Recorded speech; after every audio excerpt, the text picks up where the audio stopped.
Hi, welcome everyone. Welcome back to the COVID-19 check-in chats with Darren and Peter. Last week, you remember, we looked at resilience, and we know that being resilient also has an important impact on decision-making.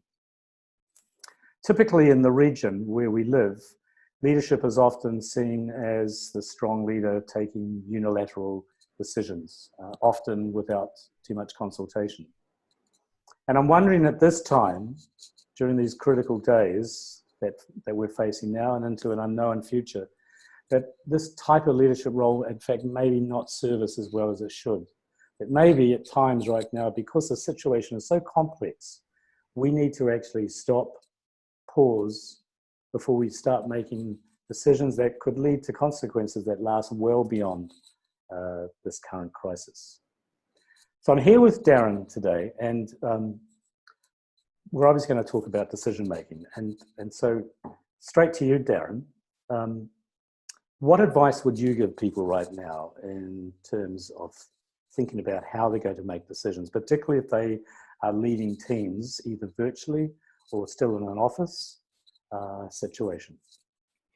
Yeah, a great point you make there, Peter. And we know that there are still a few companies operating in that sort of office environment, and they're not all working in that remote situation.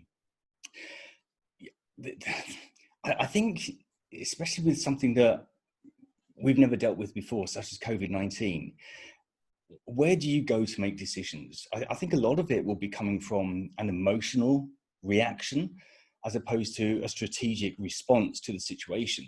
And I think with that separation that we've got at the moment, I think it's very easy culturally to continue to make those isolated decisions where you're not really involving the team in terms of what your thinking process is and how you got to make that decision. So the context of why that decision has been made has not been communicated. And I think that whole pausing to really evaluate what it is you would like to achieve, what is it we need to achieve, and can I do that on my own as a leader? Probably not. The likelihood of that is not really something that I can see a leader being able to achieve in a solo position. So you have to involve the team.